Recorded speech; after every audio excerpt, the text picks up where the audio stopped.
The fluorescent lights of Chicago General Hospital buzzed faintly overhead, casting a cold, sterile glow that made the hallway look even narrower. Elise Carter's fingernails dug into the metal railing of the gurney as another contraction tore through her like a blade, leaving her breathless. Her auburn hair clung to her damp forehead, her hospital gown sticking to her back with sweat. She felt the world tilting, collapsing into a single point of pain and fear. Her breathing came in ragged gasps, each one fogging the oxygen mask the nurse had just placed on her face. The sound of the fetal monitor beside her was relentless. Beep, beep, beep, faster than it should have been. The rhythm felt wrong, like a drumbeat of impending disaster, and then she saw him. The gurney stopped abruptly as the double doors of the delivery room swung open. Standing at the end of the room, framed by the harsh white light, was Dr. Harry Morrison. Tall, broad-shouldered, his dark hair slightly disheveled under the surgical cap. The embroidered letters on his white coat seemed to mock her. Dr. H. Morrison, obstetrics and gynecology. Her stomach dropped. No pain, no contraction. No scream could compare to the agony of seeing the man who had once held her heart. The man who had begged her to take care of it.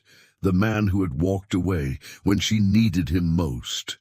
"No," Elise whispered, the word escaping her lips before she realized she had spoken. Her chest heaved, panic clawing its way up her throat. No, not him. Please, not him. The nurse at her side frowned. "Miss Carter, he's the attending physician tonight. Dr. Morrison is one of the best. I don't care if he's the best in the country." Elise's voice cracked, shrill with desperation. "Get someone else!" "Anyone else?" Harry took a slow step forward, his expression unreadable, but his dark eyes betrayed a flicker of something. Regret? Fear? "Elise," he said quietly, his voice deep, rough, like gravel. "You need to calm down. You and the baby are in distress. I don't want you near me." She tried to push herself up on the gurney, but another contraction slammed into her body, forcing a strangled cry from her lips. Tears blurred her vision as she clutched her swollen belly, as if her own hands could shield her unborn child from him. "Doctor, should I page Dr. Stevens?" the nurse asked, glancing nervously at the monitor. Harry's jaw clenched. "Stevens is in surgery for at least another hour," he replied, his tone clipped but professional. "We don't have that kind of time." Elise's pulse thundered in her ears. Every cell in her body screamed at her to run, to escape, but she was trapped. By the gurney, by the pain, by fate. She turned her face away, sobbing silently, wishing she could disappear. Then came the sound that made every other thought vanish, the piercing, rapid alarm of the fetal monitor. "Heart rate spiking, 190 and climbing," the nurse said. Her voice suddenly urgent. Elise's head snapped toward the screen, panic flooding her veins. Harry was already moving toward her, snapping on gloves, his tone sharp and commanding now. "Elise, listen to me. We don't have time to argue. Your baby is in distress." The world blurred. Somewhere deep inside, Elise felt the fight drain out of her, replaced by a single, primal instinct: protect the baby at all costs. Her tear-stained face turned toward him, trembling. "Do whatever you have to do," she whispered. "Harry takes charge. The gurney is rushed into the delivery room, setting up the next arc, with the conflict between ethics and urgency." The rain that night in Lincoln Park came down in ribbons, the kind that blurred streetlights into smeared halos and made the sidewalk shine like a sheet of polished steel. Elise Carter, 29, stood barefoot on the kitchen tile of the apartment she and Harry once called theirs, a white stick trembling in her hand like a lit fuse. Two pink lines bloomed with a stubborn certainty, and for a heartbeat she felt the world tilt into a quiet, impossible joy. She pictured a tiny pair of socks on the radiator, a stroller in the foyer, a laugh that sounded like wind chimes. "Harry!" she called, voice soft as the patter against the window. "Can you come here a sec?" Somewhere down the hall, the hum of the dryer and the click of a lamp. She wiped her palms on pajama shorts and smiled. When he appeared, tie loosened, eyes tired but alert, she lifted the test like an offering. He didn't step forward, not even an inch. The air between them cooled a degree. "Is that what I think it is?" he asked, voice careful, clinical. Elise nodded, smile wobbling. "We're pregnant." The words made something in her chest unfold, like a sail catching wind. She waited for his grin, the spin, the bear hug. Instead, Harry's gaze slipped to the dark window, then to the clock above the stove, as if time might throw him a rope. "Elise," he said, swallowing, "I'm in the middle of applying for associate chief. The research trial starts next quarter. A baby," he rubbed the back of his neck. "A baby changes everything." She tried to laugh it off, to make it easy for him. "Changes everything for the better." His silence answered, heavy as thunder. He sat, elbows on knees, forehead in his hands. "I can't do this right now." The sentence landed like a dropped tray, clattering hope across the tile. "What do you mean, can't?" Elise asked, the smile gone now, voice whisper thin. "We're a team, Harry." He lifted his head, eyes glassy with a fear she didn't recognize. "You don't know what it was like growing up in my house. Every birthday was a day we survived medicine. Every holiday was a story about who didn't make it. My father," he exhaled through his nose, "he used to say losing a mother and child in one night breaks something you can't fix." Elise touched his wrist. "And we'll fix it by loving harder." He flinched, a tiny pull she almost missed. "Elise, can you take care of it?" The words fell soft, almost tender. They might as well have been a blade. Silence rolled in like fog.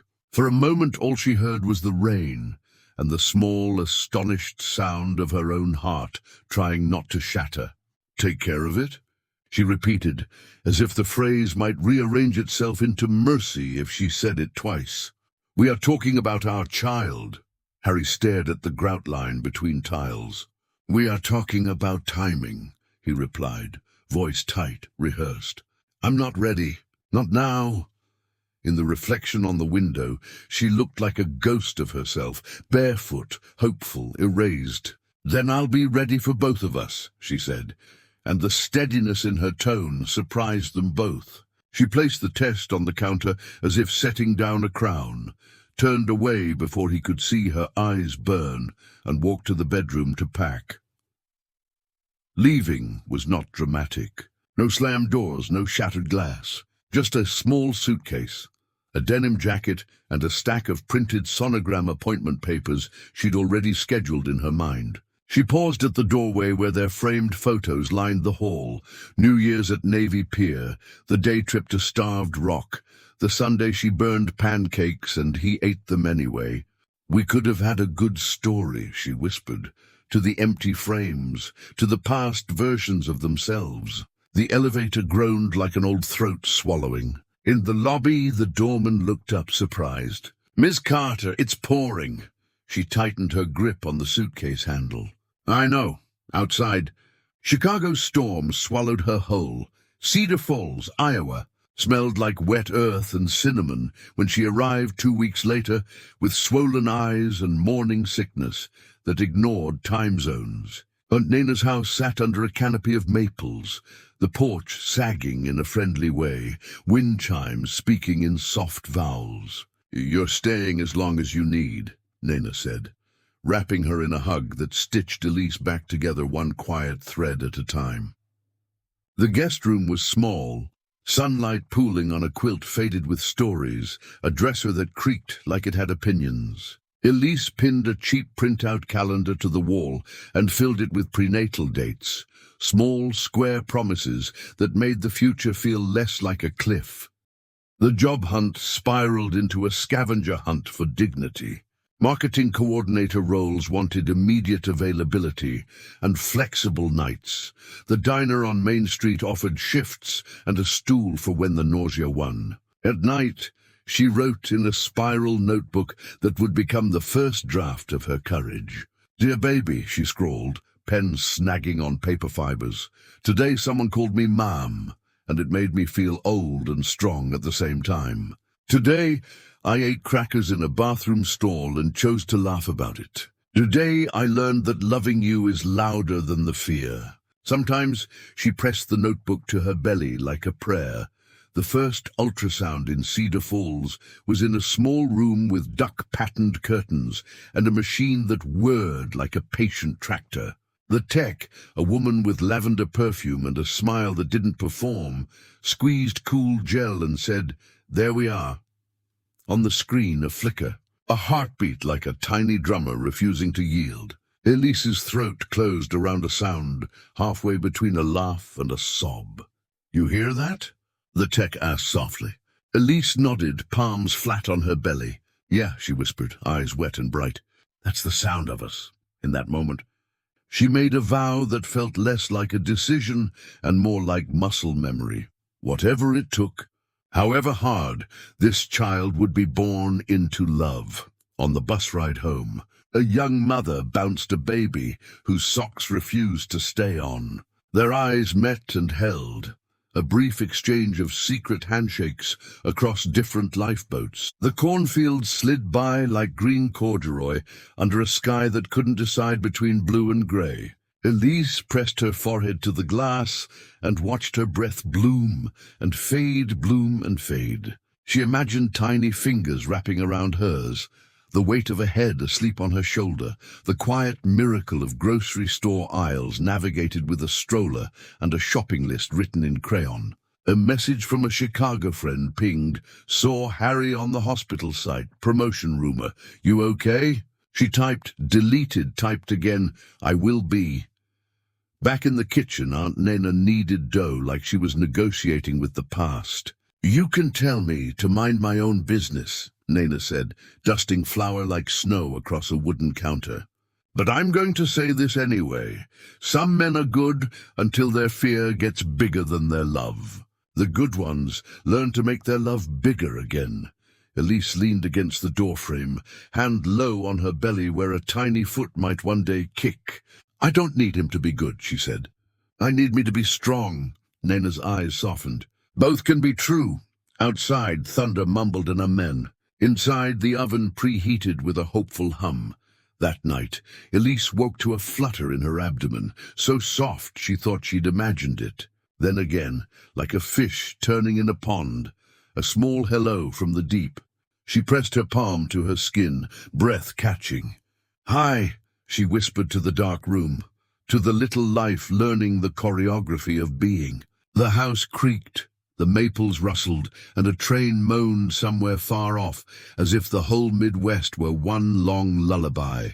She thought of the rain on the Lincoln Park window, of the man who had stared at a grout line because he couldn't bear to meet her joy.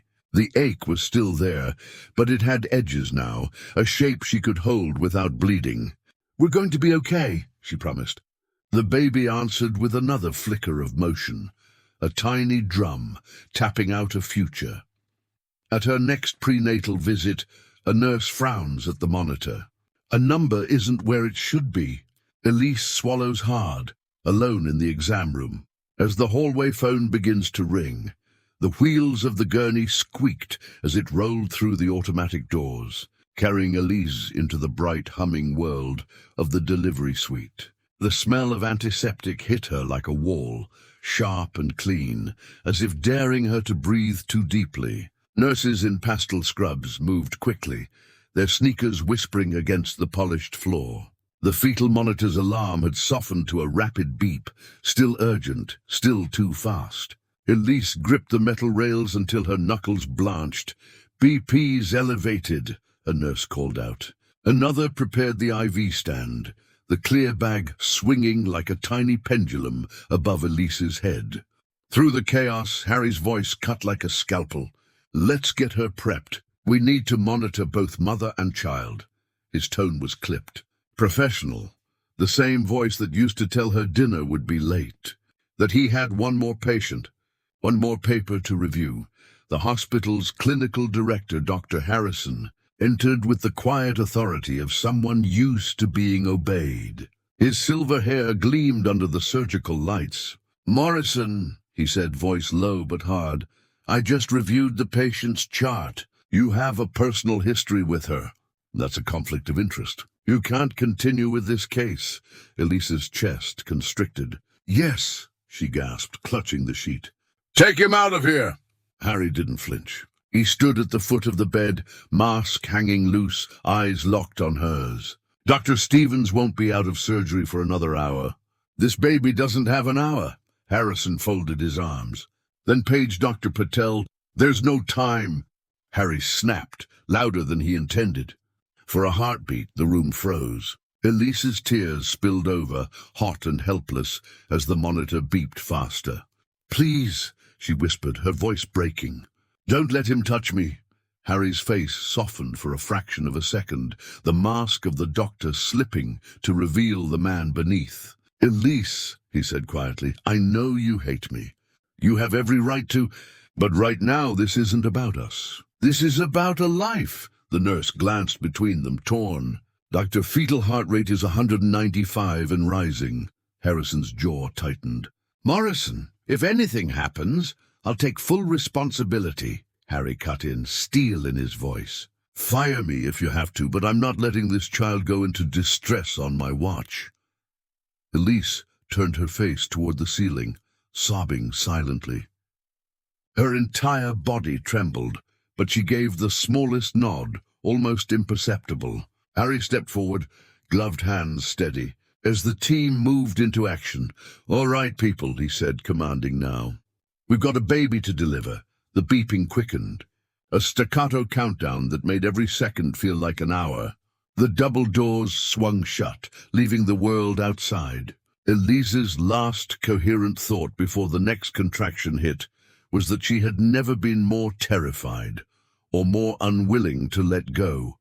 The delivery room smelled of antiseptic and adrenaline. Overhead, the surgical lights glared like twin suns, bleaching the world into sterile white. Elise lay on the narrow table, heart hammering as the team worked around her with swift, precise movements. The cold bite of the IV in her arm, the crinkle of paper beneath her, the distant clatter of instruments being arranged. Every sound was magnified, every detail seared into her mind. Harry stood at her side now, gown and gloves on, the mask covering most of his face but not his eyes, those familiar, infuriatingly steady eyes that once looked at her like she was the only thing in the room. He leaned close enough for her to hear him over the hum of the machines. "You're going to be okay, Elise," he said, his voice firm but low. "We'll have this baby out safely." "I don't trust you," she said through gritted teeth, her fingers curling into the thin blanket. "You don't have to trust me," he replied, glancing toward the monitor. "Just trust that I'm good at my job.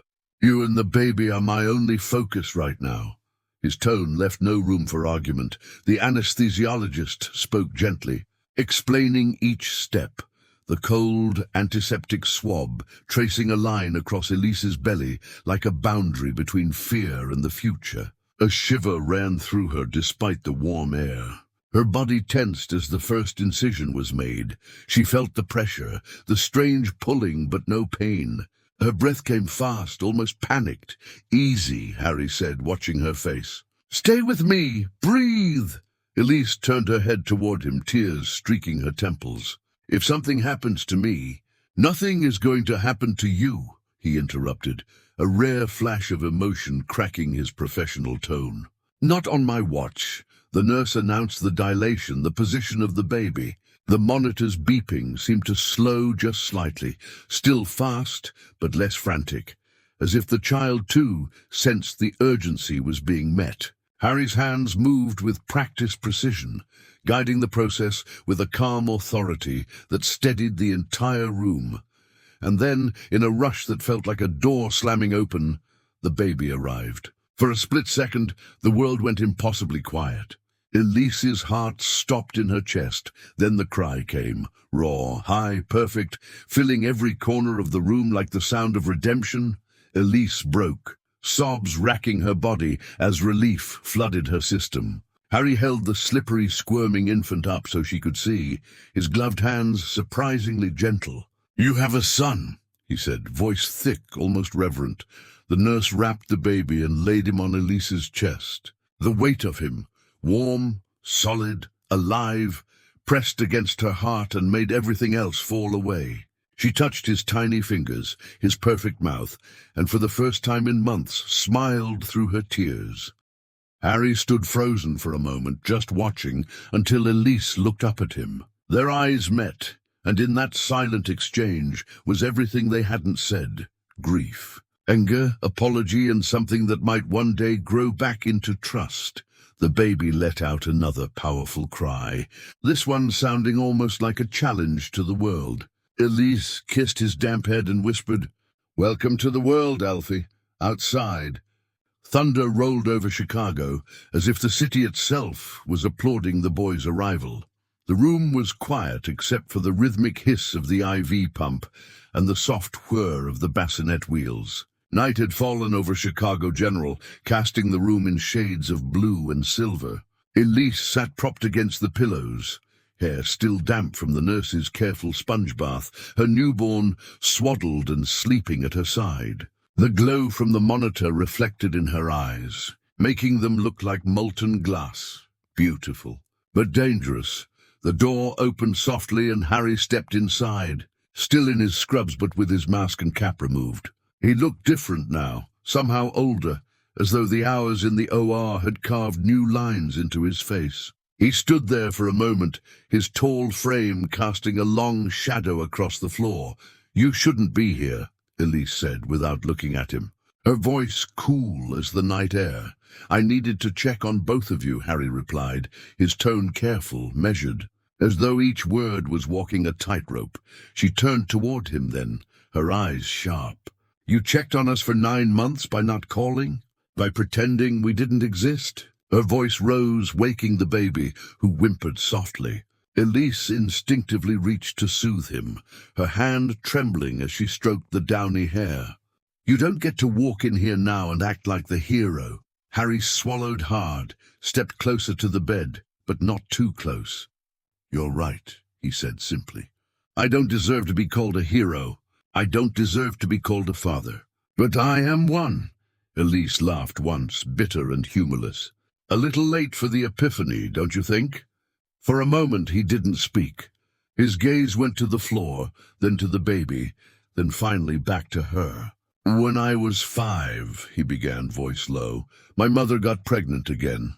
My dad was the obstetrician. He said it was the most important delivery of his life." Harry's hand closed into a fist at his side. "Something went wrong. Rare complication. My brother died. My mother died. And I grew up in a house where silence was the loudest thing in every room." Elise's anger faltered just slightly, like a flame flickering in the wind. "My father never forgave himself," Harry continued, words spilling faster now. "He never forgave medicine, never forgave God. He never forgave me for surviving. Every time he looked at me, he saw the night he lost everything. I swore I'd become the kind of doctor who never let that happen again. But when you told me you were pregnant," his voice broke. He turned away for a moment, gripping the windowsill as though he needed the skyline to hold him up. "I was 5 years old all over again. I saw the loss before I saw the life. And I ran." Elise blinked, her throat tight. She hadn't expected this, hadn't wanted to. Part of her wanted to cling to her anger because it was simpler, cleaner than the ache of understanding. "So what?" she asked, voice quieter now. "You ran because you were scared? That doesn't erase what you did." "I know," Harry said. His eyes met hers, unflinching, dark and raw.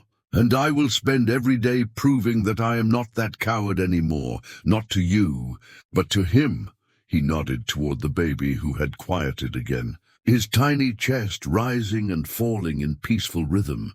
Elise felt the hot sting of tears, but she blinked them back. "Words are easy, Harry. Don't think you can just come back into my life with a confession and expect forgiveness." "I don't," he said. "I expect to earn it." The room fell silent, broken only by the faint cry of another newborn down the hall. Elise looked down at Alfie, who curled one tiny fist as if in defiance. Somewhere inside her, the first thread of something. Not forgiveness, but perhaps possibility tugged loose. Outside the window, the lights of Chicago glowed against the dark sky, as if the city itself were holding its breath, waiting to see what she would do next. Morning sunlight filtered through the blinds of the hospital room, striping the floor with golden bars. Elise sat in the chair near the window, rocking Alfie slowly against her chest, breathing in his newborn scent. That mix of milk, powder, and something inexplicably sweet. For the first time since the delivery, the room felt still, almost peaceful. A knock on the door broke the quiet.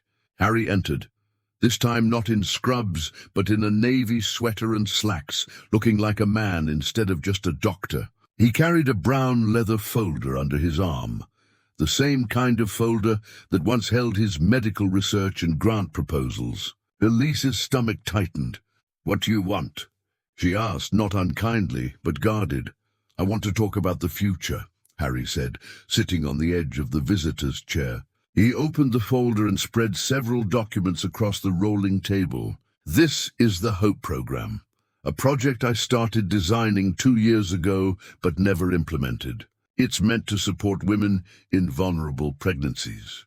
Full medical care, housing near the hospital, psychological support, daycare so they can work.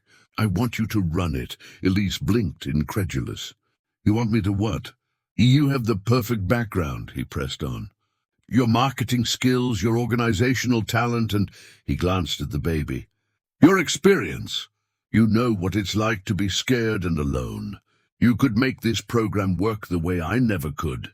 Elise set her jaw, carefully adjusting Alfie in her arms. "This sounds a lot like you trying to buy forgiveness." "It's not," Harry said quickly, his tone steady.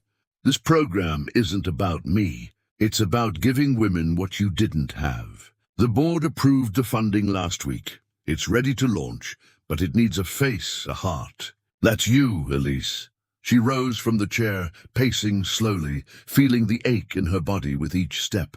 "Do you have any idea how humiliating it was to walk into a prenatal class alone? To hear the nurse call out father's name, and watch every head turn when I said there wasn't one. And now you want me to work with you?" Harry stood, meeting her anger head-on. "No, I want you to work with them," he said, gesturing to the papers. "With the women who are living what you lived. You don't have to forgive me to do that. You just have to care enough to give them a chance." Elise stopped at the window, looking out at the skyline she once loved and now barely recognized. She imagined apartments filled with women clutching ultrasounds like lifelines, babies sleeping safely because someone fought for them. Something in her chest stirred, not forgiveness, not yet, but purpose. She turned back to him, chin lifted. "I'll do it," she said finally. "But don't mistake this for anything more than professional. You and I are still miles apart." A flicker of relief, maybe even admiration, crossed Harry's face. "Understood," he said. "This is about them, and about Alfie having the kind of world you fought for." As Harry gathered the papers, Alfie stirred and made a soft sound, almost like a sigh. Elise kissed the top of his head, breathing in courage. For the first time since leaving Lincoln Park, she felt the faint outline of a future that didn't scare her. 6 months later, Elise hardly recognized the woman staring back at her in the hospital's bathroom mirror. Her hair was pulled into a sleek bun, a navy blue blazer hugging her shoulders, and a name badge reading Program Director. Hope Initiative pinned proudly above her heart. Alfie, now a round-cheeked 6-month-old, had been dropped off at the daycare in the hospital's residential complex, and his giggles still echoed in her memory as she adjusted her collar. The Hope program had become her masterpiece. The once empty wing of Chicago General was now alive with color, murals of mothers and children, bulletin boards with job listings and success stories, a play area where toddlers toddled freely while their mothers attended classes. Elise moved through the halls like a conductor, orchestrating schedules, approving new hires, and greeting women by name. "How's the morning sickness, Kara?" she asked one young mother-to-be with a warm smile. "Better now that we have ginger tea on tap." The girl laughed, patting her belly. Harry had kept his promise to maintain a professional distance. They crossed paths in meetings, in board reviews, during weekly rounds, always surrounded by staff, always polite. And yet, there were moments Elise couldn't ignore. The night Alfie spiked a sudden fever, she found Harry sitting on the floor of the daycare's quiet room, her son nestled against his chest, while Harry hummed a lullaby Elise had never heard. He didn't notice her watching through the glass window, didn't see the way her hand pressed against her own heart. Another time, after a late board meeting, she discovered a bottle of pumped milk warmed and ready on the counter, with a note in Harry's handwriting. "He cried for you, but I think he just wanted dinner." The words made her laugh despite herself. The sound startling in the empty kitchen. The program was gaining traction beyond the hospital. Local news stations covered their milestones. A 15% drop in maternal complications, dozens of mothers placed in stable housing, a growing list of community sponsors. Elise was invited to speak at conferences, her name appearing in medical journals as the face of a revolutionary social initiative. And yet, every time she stood at a podium or saw another ribbon-cutting photo published online, Harry was there in the background, not taking credit, never stepping into her spotlight, but quietly supporting. It was confusing, disarming even. The man who once called their baby a mistake was now the same man, gently placing a blanket over Alfie when she worked late.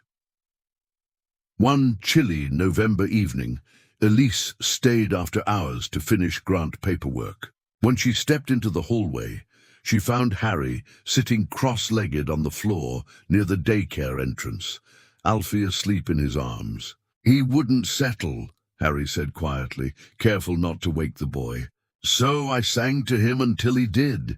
Elise's first instinct was to take Alfie and retreat, but something stopped her. She crouched down, their knees almost touching, and for a moment just watched the rise and fall of their son's chest. The hallway was silent except for the hum of the heater, warm air carrying the faint smell of baby powder. "You're good with him," she said finally, her voice softer than she intended. Harry looked up, surprise flickering across his face before he nodded once. "He makes it easy." The words hung between them like a fragile truce. Elise stood and held out her arms, taking Alfie carefully. "Thank you," she said, and for the first time in months, she meant it without bitterness. The conference room buzzed with quiet anticipation. Delegates from across the country, hospital administrators, philanthropists, and community leaders filled the seats, their notebooks ready, their eyes curious. Elise stood at the podium, a sleek clicker in her hand, her heart hammering not from fear, but from purpose. Behind her, a large screen displayed the HOPE program's results, graphs of improved prenatal care, photos of healthy mothers holding newborns, testimonials that had made even the toughest board members tear up. When she spoke, her voice carried calm authority, but there was warmth in every syllable. "We started this program with one idea," she told them, her eyes scanning the room, "that no woman should have to choose between surviving and being supported, that no child should come into the world alone. And today, because of this initiative, more than 200 families have had a safer start." Applause rippled through the room like a tide. Harry stood off to the side, hands clasped behind his back, watching her with quiet pride. When the Q&A ended, he stepped forward to address the delegation. "If you are impressed with these numbers," he said, gesturing to the screen, "remember that they are more than data points. They are lives saved, futures changed. And that is because of Elise Carter." Elise's breath caught. Harry never used to say her name like that, as if it carried weight, as if it was something to be proud of. He looked at the audience, not at her. "I only built the framework," he added. "She gave it a soul." The room erupted in applause again, louder this time. Elise felt her throat tighten, unexpected emotion pricking behind her eyes. When the session ended, the delegates crowded around, shaking her hand, asking for advice on replicating the program. Through it all, Harry stayed back, letting her take the spotlight. Later, she found him standing near the window overlooking the hospital garden. The sky outside was painted in shades of rose and gold as the sun sank behind the skyline. "You didn't have to say that," she said quietly, stepping up beside him. "It was the truth," he replied simply. They stood in silence for a long moment, watching as the daycare staff walked Alfie and the other children out to the playground. Alfie toddled toward the sandbox, laughing with another boy. Elise felt something shift inside her, something she had been holding back for nearly 2 years. "You've changed," she said, not looking at him. Harry didn't deny it. "I had to," he said softly. "You and Alfie deserved better." The fading light bathed the room in gold, and Elise turned toward him at last. "Maybe," she said carefully, "it's time we stop dancing around each other and figure out what kind of family we can be." Hope flickered across Harry's face like dawn breaking. "I'd like that," he said, his voice almost a whisper. Down below, Alfie's laughter rang out again, pure and bright, as though he knew something was beginning. 3 days later, Elise stood at the window of her apartment, holding a steaming mug of tea, while Alfie crawled across the rug, babbling happily to his stuffed giraffe. The city glowed beyond the glass, skyscrapers lit like constellations against the dark. For the first time in months, her chest felt light. There was a knock at the door. Harry stood there, dressed casually, holding a small paper bag from the bakery on 10th Street, her favorite muffins. He hesitated at the threshold. "Can I come in?" She nodded, stepping aside. The moment felt strange, like stepping across an invisible line. He sat on the couch, Alfie immediately pulling himself up to reach for him. Harry laughed, a warm, unguarded sound that filled the apartment. "I don't forgive you completely," Elise said, settling across from him, her tone firm but not cold. "But I see the man you're trying to be, and maybe we can figure this out together, not for who we used to be, but for him." She nodded toward Alfie, who now sat in Harry's lap, clapping his hands. Harry looked down at his son, then back at her. "That's all I could ever hope for," he said quietly. For a long moment, the three of them just sat there. The only sound, Alfie's delighted giggles and the distant hum of the city. The image was imperfect, unfinished, but real. Elise looked back out at the Chicago skyline, feeling for the first time in nearly 2 years that the future might be something she could trust. The camera would linger on her face, soft but determined, before fading to black. "If this story touched your heart," the narrator's voice says gently, "and if you believe in second chances and the power of redemption, join us here. Every day we share new stories of hope, love, and courage. Subscribe now and be part of a community that believes in healing and new beginnings. And tell us in the comments, what would you have done in Elise's place? Would you give Harry a chance? The screen would fade to the channel's signature end card, inviting viewers to click the next story. She found out her husband was living a double life, and what she did next will shock you.